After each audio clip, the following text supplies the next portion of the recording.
Hello students, welcome back in biology class with Maurya sir. Students, आज मैं आपके सामने रिवीजन क्लास लेकर के आया हूँ। जैसे कि अभी तक आपके जैसे टेस्ट आने वाले हैं, तो आपके टेस्ट के लिए इतना एक कम समय में और 100% मार्क्स के लिए आपके लिए एक तरह से जड़ी बूटी लेकर के आया हूँ मैं ये। तो देखिए इसमें कि रिवीजन क्लास में कि अभी तक जैसे मैंने बताया हुआ है डाइजेस्टिव सिस्टम तक, आज मैं उसमें बताऊँगा रेस्पिरेशन के बारे में। देखेंगे रेस्पिरेशन, तो रेस्पिरेशन आखिर है क्या?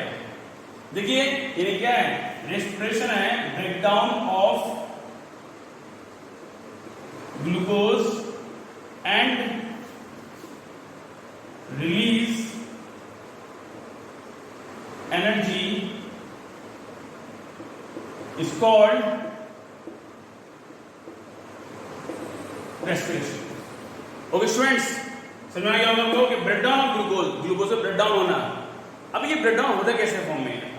तो देखेंगे कि रेस्पिरेशन की जो दो स्टेजेस होती हैं वो दो स्टेजेस होती हैं। एक होता है हमारा एरोबिक रेस्पिरेशन और दूसरा होता है एनारोबिक रेस्पिरेशन। और दोनों में क्या होता है कि ब्रेकडाउन होता है। तो रेस्पिरेशन मतलब कि हमारी बॉडी के अंदर होता है, और रेस्पिरेशन ये नहीं कि सिर्फ रेस्पिरेशन होता है। इस बीच में रेस्पिरेशन के टाइम में हमारे अंदर दो प्रोसेस और होती है, उसे बोलते हैं ब्रीथिंग। और ब्रीथिंग के साथ साथ हमें हमारे बॉडी के अंदर क्या होता है, इनहेलेशन भी होता है और एक्सहेलेशन भी होता है। ठीक है, तो देखेंगे एरोबिक यानी क्या है, प्रेजेंस ऑफ ऑक्सीजन, जबकि ये क्या होता है, absence of oxygen. Okay students, ये क्या है, प्रेजेंस में होता है ऑक्सीजन के, जबकि ये होता है एब्सेंस में होता है। ठीक है, तो हमारी बॉडी के अंदर यानी कि ये भी होता है और ये भी होता है। Yes, human beings example of the यानी कि एरोबिक और एनारोबिक रेस्पिरेशन। लेकिन ये कभी कभी होता है जब हम एक्सरसाइज करते हैं, वर्कआउट करते हैं, तो फिजिकली वर्क करते हैं या फिर हम कोई स्पोर्ट्स गेम वगैरह खेलते हैं, तब हमारे में तब क्या होता है, एरोबिक रेस्पिरेशन होता है। लेकिन एनारोबिक रेस्पिरेशन होता है। और एरोबिक रेस्पिरेशन हमारे नॉर्मली अभी भी हो रहा है, जिसमें मैं भी अभी एरोबिक रेस्पिरेशन ही कर रहा हूँ। स्टूडेंट्स, तो देखिए कि इसके अंदर ग्लूकोज का ब्रेकडाउन होना, तो ग्लूकोज तो यही हो गया, प्लस ये क्या है, ऑक्सीजन की प्रेजेंस होना जरूरी है, मस्ट है। बिना ऑक्सीजन के एरोबिक रेस्पिरेशन नहीं होगा। तो ग्लूकोज ये क्या है, ये आपका C6H12O6 ऑक्सीजन। ओके, और ये क्या रहा है, प्रेजेंस ऑफ ऑक्सीजन। तो ग्लूकोज आप कैसे करते हो, यानी कि क्या है, खाना जो आप खाते हो, रोटी सब्जी जो खा रहे हो, उसमें क्या है, ग्लूकोज है। वो ग्लूकोज आपके यानी कि बॉडी अंदर पहुंच गया। अब ये ग्लूकोज जो डाइजेस्ट होने के बाद, एब्जॉर्ब होने के बाद, और फिर ये आपकी बॉडी में पहुंचेगा, ब्लड में पहुंचेगा, और ब्लड में पहुंचने के बाद फिर ये आपके ब्लड जहां जहां पहुंचेगा वहां क्या होगा, रेस्पिरेशन होगा। तो इस तरह के रेस्पिरेशन को हम क्या कह सकते हैं, सेल तक पहुंचेगा, तो इसलिए हम क्या कह सकते हैं, सेलुलर रेस्पिरेशन भी कह सकते हैं। Yes students, also called respiration या फिर सेलुलर रेस्पिरेशन भी कहते हैं इसे, क्योंकि ये सेल के अंदर होता है, इसलिए से हम सेलुलर रेस्पिरेशन कहते हैं। तो देखिए अब यहाँ पर क्या होगा, कार्बन डाइऑक्साइड प्लस वाटर यानी फॉर्म होगा, प्लस 38 ATP के मॉलिक्यूल्स का फॉर्मेशन होगा। यस, ठीक है, क्योंकि ग्लूकोज का क्या है, सिर्फ एक मॉलिक्यूल है, तब जाकर के हमारे 38 ATP के मॉलिक्यूल्स बनेंगे। और ये माइटोकॉन्ड्रिया यानी क्या है, हमारे माइटोकॉन्ड्रिया में जो इसे हम पावर हाउस भी कहते हैं, वहां एनर्जी क्या होती है, स्टोर हो जाती है। उसे हम यानी क्या कहते हैं, उसे हम क्या बोलते हैं, माइटोकॉन्ड्रिया कहते हैं। ये आपको पता भी होगा, 9th क्लास में भी आपने वैसे पढ़ रखा है। ठीक है, तो ये पावर हाउस है, तो जिसे हम माइटोकॉन्ड्रिया कहते हैं। तो 38 ATP के मॉलिक्यूल वहीं जाकर बन जाते हैं। ठीक है, और कार्बन डाइऑक्साइड और वाटर इससे क्या होता है, रिलीज आउट हो जाता है ये। तो CO2 का यानी कि रिलीज होना। अब CO2 हमारी बॉडी से कैसे रिलीज आउट होगा कि आप अब ये क्या होगा, सेल में। लेकिन देखिए स्टूडेंट, एक बात बहुत इंपॉर्टेंट है जानने के लिए आपकी, कि हमारी बॉडी जो ऑक्सीजन जो चाहिए होती है ना, वो ऑक्सीजन हमें जो मिलती है वो नोस्ट्रल्स के थ्रू तो मिल जाती है, लेकिन हमारे जो फूड को जो ब्रेक डाउन करने का काम जो होता है वो सेल के अंदर ही जाकर के होता है। सेल पे जब खाना पहुंच जाएगा तभी वो ब्रेक डाउन हो पाएगा, उससे पहले ब्रेक डाउन नहीं होता। आप सोचेंगे ब्लड में ही ब्रेक डाउन हो जाए, ब्लड में से पहुंचोगे, नहीं, सेलुलर रेस्पिरेशन होता है। तो सेलुलर में ही क्या है कि वहां पर सारे हमारे ऑर्गेनल्स हैं, तो वो ऑर्गेनल्स उस फूड को ब्रेक डाउन करने का काम करते हैं, ठीक है। तो इसलिए उसी तरह की जो प्रोसेस होती है उसे हम कहते हैं क्रेब्स साइकिल भी कहते हैं। ये पूरे क्रेब्स साइकिल के अंदर आता है। ये आपके 10th क्लास सिलेबस में नहीं है, ये 12th में आपको पढ़ने को मिलेगा, ठीक है। तो क्रेब्स साइकिल यानी कि हुआ इससे यानी, और यहाँ पर यानी कि क्या है कि जब ये फूड हमारा जो आया तो फूड जो ब्रेकडाउन होता है तो पहले तो पायरुवेट में चेंज होता है, और पायरुवेट में चेंज होने के बाद फिर ये आपका आगे जाकर के ये सेल में पहुंचता है, तब जाकर के ऑक्सीजन वहां पर पहुंचती है सेल में, और सेल में ऑक्सीजन पहुंचने के बाद फिर ये हमारा जो कार्बन डाइऑक्साइड निकलती है। अब ये नहीं क्या है कि क्योंकि भाई ब्रेकडाउन हो गया, तो ब्रेकडाउन होने के बाद CO2 जो होती है वो किस में डाल दी जाती है, ब्लड में डाल दी जाती है। ऑक्सीजन आएगी ब्लड से ही है, जाएगी भी किससे, ब्लड के थ्रू ही जाएगी, कौन, CO2। अब CO2 कहां पहुंचेगी, यानी ब्लड पहुंचेगा हमारा कहां पे, हार्ट में, और हार्ट से कहां पहुंचेगा हमारे लंग्स में, और लंग्स में क्या होगा, एक्सेलेरेशन प्रोसेस के थ्रू, ये CO2 क्या होगी, रिलीज आउट हो जाएगी बाय हेल्प ऑफ द, यानी क्या, लंग्स की हेल्प से यानी बाहर हो जाती है, और ये नोस्ट्रल के थ्रू बाहर हम निकाल देते हैं, ठीक है। तो इस तरह से यानी कि देखा आपने कि ये एरोबिक रेस्पिरेशन होता है। इसीलिए कहते हैं कि आपको एक एग्जांपल और बता दूं मैं आपको कि जैसे कभी अगर हमारे हम कभी एक रूम में, ऐसे रूम में हम जैसे सो रहे हैं, और वहां पर अगर आप देखेंगे कि वहां पर अगर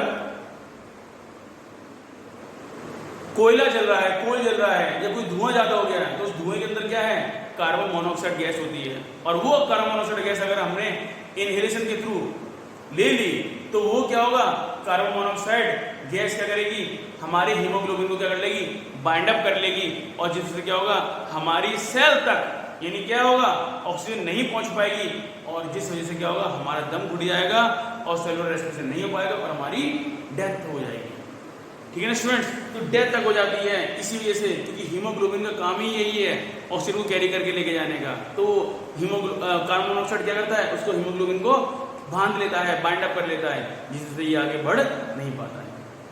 ओके स्टूडेंट्स, ठीक है। तो ये था आपके सामने एरोबिक रेस्पिरेशन। अब मैं आपको बताऊंगा एनारोबिक रेस्पिरेशन के बारे में, ठीक है। ये देखिए, तो एनारोबिक रेस्पिरेशन होता क्या है कि ऑक्सीजन की एब्सेंस में, अभी मैं ह्यूमन बीइंग्स के बारे में बताता हूँ कि एनारोबिक रेस्पिरेशन हमारी बॉडी के अंदर कब होता है, कि देखेंगे कि यही क्या होता है कि C6H12O6, ठीक है, इसका ये मैं दे रखा हूँ, C6H12O6 यही हुआ, ठीक है। ये ग्लूकोज बना, मतलब ग्लूकोज हमने लिया। अब यहाँ पर क्या है, ऑक्सीजन, यहाँ पर क्या था, ऊपर वाले में एरोबिक रेस्पिरेशन में ऑक्सीजन वहां पर क्या थी, प्रेजेंस थी, जबकि यहाँ पर क्या होगी, एब्सेंस रहेगी। तो यहाँ पर क्या बनेगा, आपका लैक्टिक एसिड का फॉर्मेशन होगा। यस स्टूडेंट्स, यहाँ पे लैक्टिक एसिड का फॉर्मेशन होगा, प्लस यहाँ पर क्या होगा, ATP के मॉलिक्यूल्स कितने देख रहे हैं आप, सिर्फ 2 ही बन पा रहे हैं। कहाँ पहले 38 बन रहे थे, 38 बन रहे थे, अब सिर्फ 2 ATP बन पा रहे हैं। तो क्या है, इस 2 ATP मॉलिक्यूल से हमारी बॉडी को एनर्जी मिल पाएगी, क्या हमारी बॉडी काम कर पाएगी, नहीं, क्योंकि हम उस समय क्या कर रहे हैं, ज्यादा वर्कआउट कर रहे हैं, और हमें सिर्फ एनर्जी क्या मिल रही है, कम मिल पा रही है, जिस वजह से क्या होगा, हमें थकावट होना शुरू हो जाएगी, और ऐसी क्या होगा, हमारी बॉडी के अंदर क्या होगा, लैक्टिक एसिड का फॉर्मेशन बनेगा, जो कि क्या होगा, हमारे जॉइंट्स में जाकर के इकट्ठा होना शुरू हो जाता है। जैसे अगर आप कभी जैसे खेलने जाते हैं, और खेलने के बाद आप जैसे कि ड्रिंक ब्रेक होता है, और ड्रिंक ब्रेक में अगर आप जूस की जगह या वाटर की जगह अगर आप कोल्ड ड्रिंक पीते हैं, तो कोल्ड ड्रिंक के अंदर CO2 गैस होती है। वैसे भी आपकी बॉडी के अंदर एक तो खेलने की वजह से आपकी बॉडी के अंदर ऑक्सीजन की कमी हो गई थी, और आपने CO2 यानी ऑक्सीजन की कमी होती तो CO2 की यानी क्या एफिशिएंसी बढ़ गई थी, यानी उसकी क्वांटिटी बढ़ चुकी थी। लेकिन आपने कोल्ड ड्रिंक पी करके CO2 गैस को और यानी बढ़ा लिया, तो इससे क्या होगा, आपकी बॉडी के अंदर CO2 का लेवल क्या हो जाएगा, इंक्रीज कर जाएगा, बढ़ जाएगा, और जिस वजह से क्या होगा कि आपके बॉडी के अंदर और ज्यादा लैक्टिक एसिड का फॉर्मेशन होना शुरू हो जाएगा। इसलिए देखा होगा आपने कि मैचेस वगैरह में कि कभी भी यानी क्या है, ड्रिंक ब्रेक में लैक्टिक एसिड कोल्ड ड्रिंक कभी सर्व नहीं की जाती है, ठीक है स्टूडेंट्स। तो ये चीज देखा आपने कि यहाँ पर भी पायरुवेट बनता है।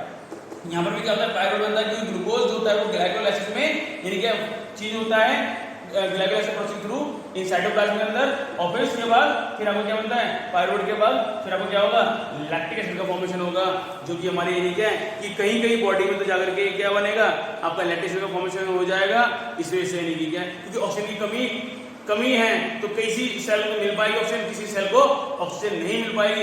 इस वजह से क्या होगा, हमारी बॉडी के अंदर यानी क्या जॉइंट्स पे क्रैम्प्स आने लगते हैं, जिससे यानी क्या है हमें यानी क्या है थकावट होना शुरू हो जाती है। तो ये था एनारोबिक रेस्पिरेशन के बारे में स्टूडेंट्स। ये इसी तरह से आप देखेंगे कि ईस्ट के अंदर भी यानी क्या होता है, आपका एनारोबिक रेस्पिरेशन होता है। जैसे देखेंगे यहाँ पर भी वही है, ग्लूकोज यानी C6H12O6 यानी यहाँ पर भी वही होगा, ठीक है, पायरुवेट का फॉर्मेशन होगा, और यहाँ पर भी क्या होगा, ग्लाइकोलाइसिस के थ्रू यानी क्या होगा, यहाँ पर भी ग्लूकोज जो होगा वो अब किससे चेंज जाएगा, पायरुवेट में चेंज जाएगा। और यहाँ पर क्या हो जाएगा, एब्सेंस किसकी होगी, एब्सेंस ऑफ ऑक्सीजन। यहाँ पर मैं लिख सकता हूँ एब्सेंस ऑफ ऑक्सीजन, यहाँ पर भी एब्सेंस ऑफ ऑक्सीजन है, और ये किस में हो रहा है, ईस्ट के अंदर हो रहा है, ईस्ट यानी, ठीक है ना।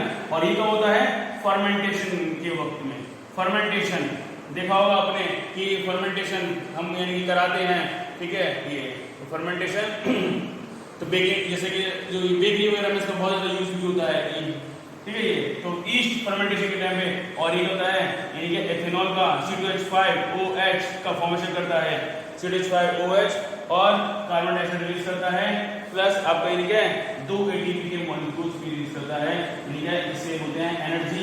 ये हमारी एनर्जी ही है, यस, ये हमारी क्या है, एनर्जी है,